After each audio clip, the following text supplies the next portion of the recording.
Hello Booktube, I'm Heather, and this is my channel of Recently Seen Reading.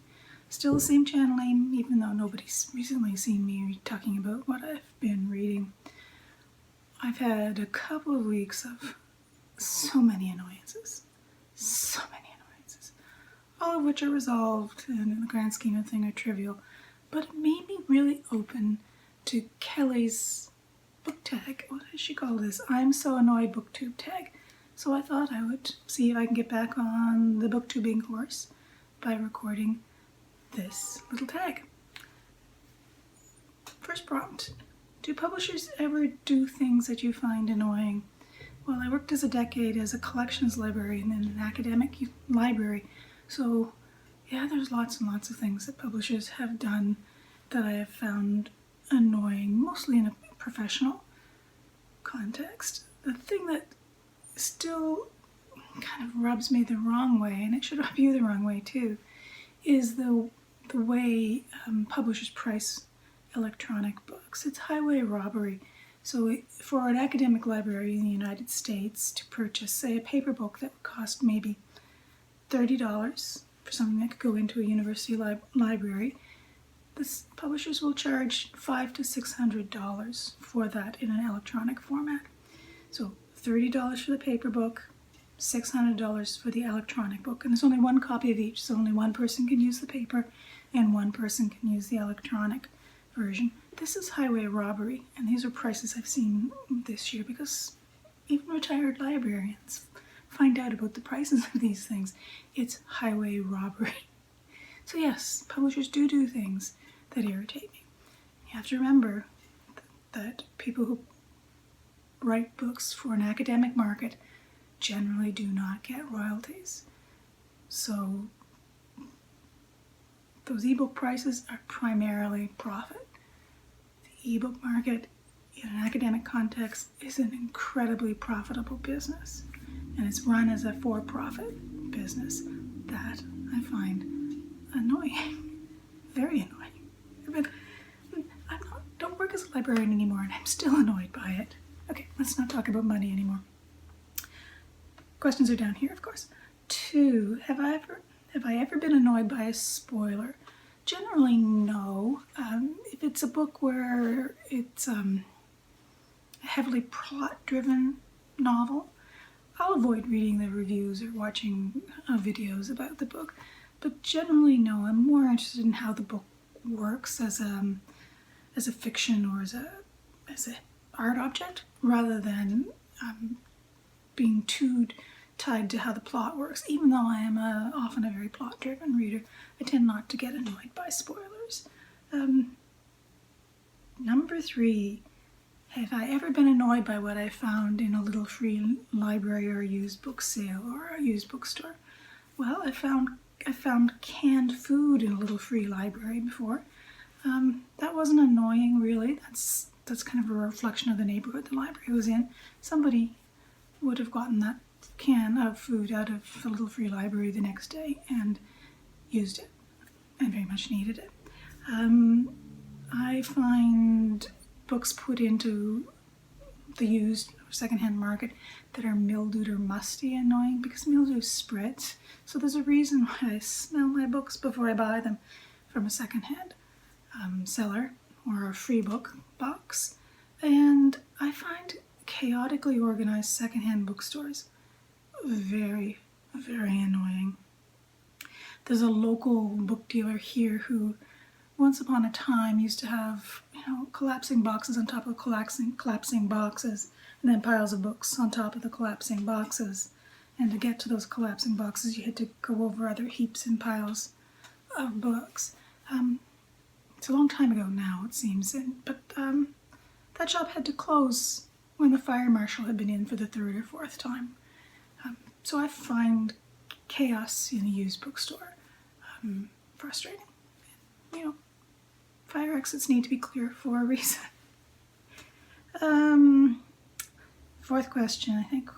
When it comes to a short story collection, do I find it annoying if there's a novella in the middle? Not really. I'm not a big short story collection reader, but it's the length that it is. I just a lot more time to read it. 5. Deckled edges, beautiful or annoying? Well, that depends on the age of the book. If it's a book where the pages have been cut with a book knife, or because the paper was printed, cloth paper, so books printed before 1800, not annoyed. Books published in the 20th century or late 20th century and the 21st century with deckled edges as a kind of an artifact of past printing practices, as an aesthetic choice. Hate them, loathe them. I'm not going to fight you over it, but I don't like them. I find them hard to turn. Let's see, what's your next? 6. Other people's annotations in a used book or a library book. Okay, so this is tricky. First off, there's a great book about annotations and marginalia by Heather Jackson. Highly recommend it. She really does present a compelling case for preserving and looking at and understanding marginalia.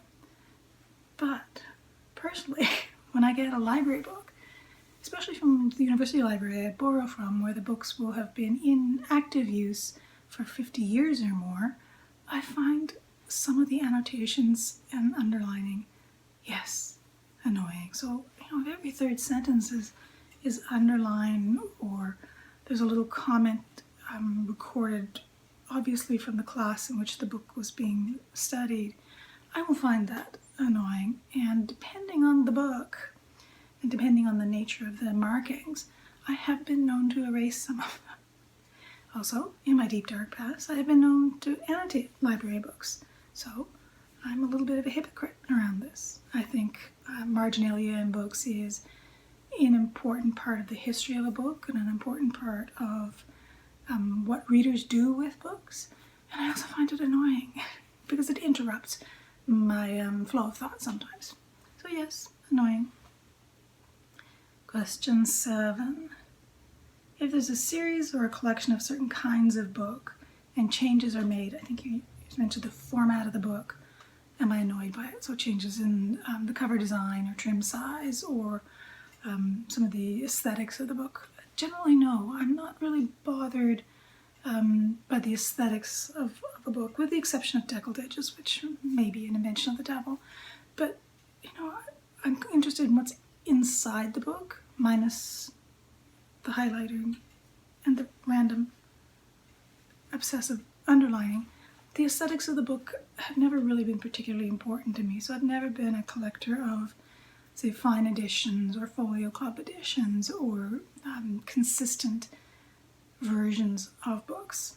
It's never been something that attracted me or that I really understood very well, because I don't know it does attract other people, but it wasn't, not me. Question 8. Do the decisions of characters in novels ever annoy me? Generally, no. Lots of characters I dislike. Usually they're characters who are intended to be disliked, I think. But if I'm annoyed by something that's happening in the book, the annoyance is usually an authorial choice, something the author's done that irritates me. The most trivial of these would be, say, something that's anachronistic in a historical novel. So somebody has made an assumption or misread the past or overinterpreted something from the past, and I will sometimes find that annoying. But generally, characters, no, they're fictions. They're not real people. 9. Am I ever annoyed by how someone organizes their books? Am I ever annoyed by how someone organizes their books? Okay. Retired librarian. My answer is no. You organize your books the way that makes sense to you. Now, if I'm working in a shared space or in a professional context and the books are organized in a way that seems haphazard and I can't discern the order, I'll probably be either curious, because the original order of books on a shelf, say an author's shelf, sometimes has meaning in it. I'll probably be curious about it rather than just annoyed, but in a shared space or in a professional context. The way books are ordered on the shelves is a negotiated arrangement. You negotiate how they go with the persons or persons you're sharing space with, but complete strangers, book organization? No, I don't don't care how you organize your books. Organize them in a way that makes sense to you. Make sure that you can find them, that they fulfill their purpose in your life, not their purpose in my life, but their purpose in your life. So no, I don't care how you organize your books. Organize them whatever way makes sense to you. And 10, let's see, 10. Share something bookish that I find annoying. Well, I still find it annoying that I can't read in my sleep, that I can't just put the book under the pillow and wake up in the morning with the book read. I've been waiting for that since I was 8 years old, and it still hasn't happened. Why? Why? That's annoying. So thank you, BookTube. I hope to see you soon. Bye-bye.